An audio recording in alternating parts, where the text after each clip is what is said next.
अरे दीदी, जेठानी जी का गिफ्ट क्या देखना। उनके भाई ने तो सिर्फ एक 500 रुपए की हल्की साड़ी और मिठाई का डिब्बा पकड़ा दिया है। रानी हंसते हुए अपनी ननद आकांक्षा से बोली। देवरानी के लिए जेठानी के मायके से आया हुआ गिफ्ट उपहास का विषय बन चुका था। ये मजाक जेठानी माया ने सुन लिया तो उसकी आंखों से आंसू छलक गए, क्योंकि वो ननद के कहने पर अपने भाई का दिया हुआ गिफ्ट लेने अपने कमरे में आई हुई थी। आज सुबह से ही जेठानी माया और देवरानी रानी दोनों घर के कामों में जोर शोर से लगी हुई थी। घर में दोनों ने मिलकर बहुत से व्यंजन बनाए हुए थे। 3 तरह की मिठाइयाँ बाहर से मंगवाई गई थी। सब बहुत खुश थे क्योंकि आज रक्षाबंधन का त्योहार था। माया और रानी के भाई भाभी राखी का त्योहार मनाने घर आने वाले थे और दोनों की ननद आकांक्षा भी अपने भाइयों को राखी बांधने घर आने वाली थी। सास मीना जी भी बाहर बरामदे में बैठकर आरती की थाल सजा रही थी। उतने में उन्होंने देखा कि गेट पर गाड़ियां आकर रुकी।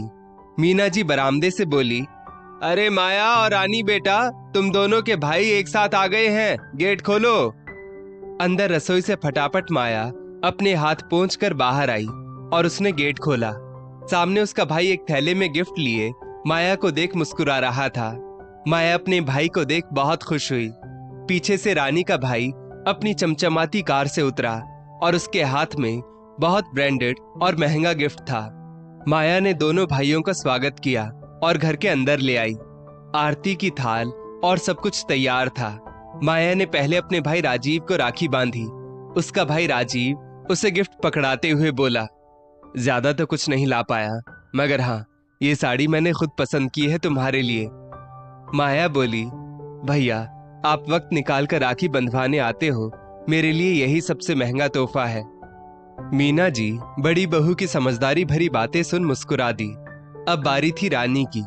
रानी ने भी अपने भाई को तिलक किया, राखी बांधी और मिठाई खिलाई। रानी का भाई विराज उसे महंगा गिफ्ट का डिब्बा पकड़ाते हुए बोला, इस बार तेरे लिए महंगी डिजाइनर साड़ी और साथ में थोड़ा कैश भी है, करीबन 5000 है। इन पैसों से तुम्हारा जो जी चाहे खरीद लेना। रानी हाथ में गिफ्ट और कैश लेकर एक अजीब सी नजरों से राधा को देखने लगी, जैसे वो इतरा रही हो कि देखो भाभी, मुझे मेरे मायके से कितना कुछ मिला है और आपको सिर्फ एक सस्ती सी साड़ी। उसकी नजरों को माया ने भांप लिया था। साथ ही साथ मीना जी ने भी देख लिया था कि कैसे छोटी बहू बड़ी बहू को नीचा दिखा रही है। माया का चेहरा रानी की इस हरकत की वजह से बुझा बुझा सा हो गया। फिर भी वो चुप रही और सभी को खाना पीना कराने में व्यस्त हो गई। थोड़ी देर बाद दोनों के भाई वापस अपने घर चले गए। तब तक मीना जी की बेटी आकांक्षा भी घर आ गई और उसने भी अपने भाइयों को राखी बांधी। माया अपने कमरे में जाकर आकांक्षा के लिए एक झुमके का सेट और एक पायल का सेट ले आई। माया को गिफ्ट देते हुए देखकर रानी भी अपने कमरे में गई और आकांक्षा के लिए एक ड्रेस पीस और अंगूठी ले आई। फिर से वो एक कुटिल मुस्कान माया के सामने दिखा रही थी। माया सब देखकर भी अनजान बनकर चुपचाप सब नजरअंदाज कर रही थी।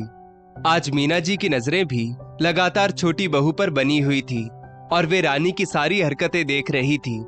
आज मीना जी को रानी में अहंकार की झलक साफ साफ दिखाई दे रही थी। रानी के मायके में बहुत पैसा था क्योंकि उसके पापा एक बहुत बड़े बिजनेसमैन थे। वहीं माया के मायके वाले बहुत मिडिल क्लास फैमिली के लोग थे।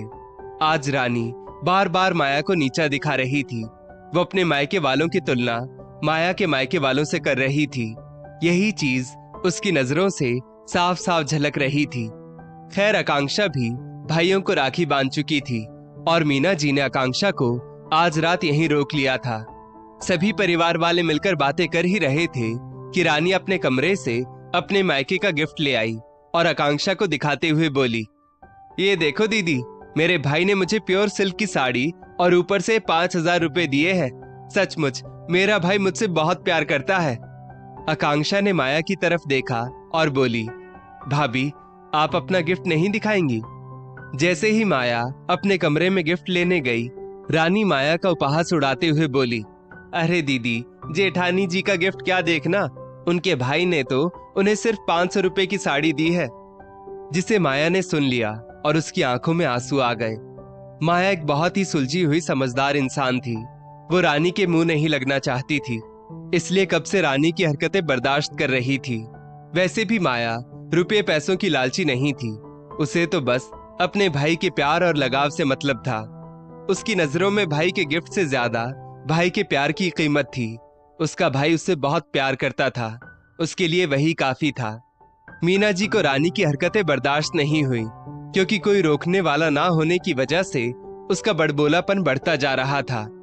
आखिरकार रात को जब सभी का खाना पीना हो गया, उसके बाद मीना जी बोली, रानी एक बात बताओ, कभी आगे चलकर अगर तुम्हें कुछ हो गया और तुमसे लोग सिर्फ इसलिए प्यार करना बंद कर दें कि तुम अब उतना दे नहीं सकती जितना पहले दिया करती थी, तो तुम्हें कैसा लगेगा?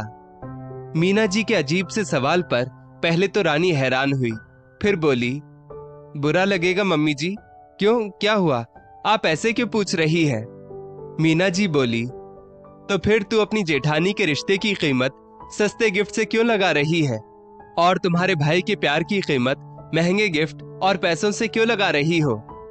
अच्छा एक बात बताओ, तुम्हारा भाई जो ये महंगे गिफ्ट तुम्हें देता है, वो क्या उसकी खुद की कमाई के हैं? सास की बातें सुन रानी चुप रही। तब मीना जी बोली, मैं जानती हूँ तुम्हारा भाई अभी कुछ नहीं करता, क्योंकि तुम्हारे पापा का इतना बड़ा बिजनेस है, वो भी उसी में हाथ बटा दिया करता है, वो भी थोड़ा बहुत, क्योंकि तुम्हारे पापा के पास बहुत से नौकर मौजूद है, इसलिए तुम्हारे भाई पर अभी कोई जिम्मेदारियां भी नहीं। वो तो बस इसलिए महंगे गिफ्ट और पैसे दे पाता है क्योंकि तुम्हारे पापा उसे लाकर तुम्हें देने कहते हैं। जबकि दूसरी तरफ माया का भाई, जो कि पूरे परिवार की जिम्मेदारी अकेले उठा रहा है, माता पिता भाई बहन रिश्तेदारों में रिश्तेदारी निभाना, वो सारी जिम्मेदारी निभाता है, और उसमें भी बहन के लिए वक्त निकाल कर उसके लिए गिफ्ट खरीदने खुद जाता है, ताकि बहन को अच्छा लगे। भगवान ना करे कल के दिन तुम्हारे भाई की हालत यदि माया के भाई जैसी हो जाए, फिर भी ईमानदारी से बताना, क्या वो महंगे तोहफे और इतने सारे पैसे तुम्हें गिफ्ट कर पाएगा? कहते हुए मीना जी ने ध्यान से रानी की ओर देखा। रानी की तो बोलती बिल्कुल बंद हो गई थी और उसका चेहरा शर्म से झुक गया था। तभी मीना जी बोली, बेटा, भाई बहन का असली प्यार गिफ्ट या पैसों का मोहताज नहीं। भाई बहन का प्यार तो भावनात्मक होता है, और रक्षाबंधन का असली मतलब भी यही है। आज माया को कुछ भी तकलीफ होने पर उसका भाई उसकी एक आवाज पर तुरंत दौड़ा चला आता है। भाई बहन का रिश्ता भाई की हैसियत से नहीं, भाई की नीयत से तय होता है। रिश्ते भाव से चलते हैं, पैसों से नहीं। और अगर फिर भी विश्वास ना हो तो अभी कर लो तुम दोनों भाइयों को फोन, और देख लो दोबारा लौटकर कौन आता है। मैंने भी यूं ही धूप में बाल सफेद नहीं किए बेटा, ये अनुभवी आंखें सब पहचानती हैं।